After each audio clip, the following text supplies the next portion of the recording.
Улсын их хурлын эрхэм гишүүдээ Монгол улсын засгийн газраас 2026 оны 5 дугаар сарын 7-ны өдөр улсын их хурлд өргөн мэдүүлсэн татврын ерөнхий хуульд нэмэлт өөрчлөлт оруулах тухай хуулийн төслийн анхны хэлэлцүүлгийг улсын их хурлын чуулганы 2026 оны 6 дугаар сарын 12-ны өдрийн нэгдсэн хуралдаанаар явуулж эцсийн хэлэлцүүлэгт бэлтгүүлэхээр төсвийн байнгын хороонд шилжүүлсэн.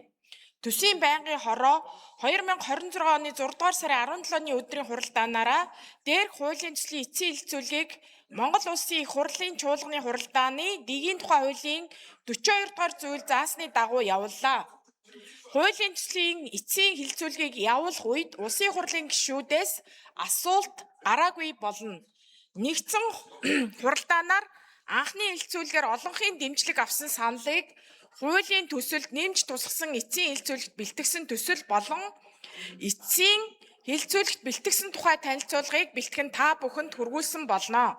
Улсын их хурлын эрхэм гишүүдээ татврын ерөнхий хуульд нэмэлт өөрчлөлт оруулах тухай хуулийн төслийн эцсийн хувилбар, хуулийн төслийг эцсийн хэлэлцүүлэгт бэлтгэсэн тухай танилцуулгыг хэлэлцэн шийдвэрлэж өгөхийг та бүхнээс хүсье. Анхаарал хандуулсанд баярлалаа. Төсвийн байнгын хорооны дарга энэ Наранбаатар.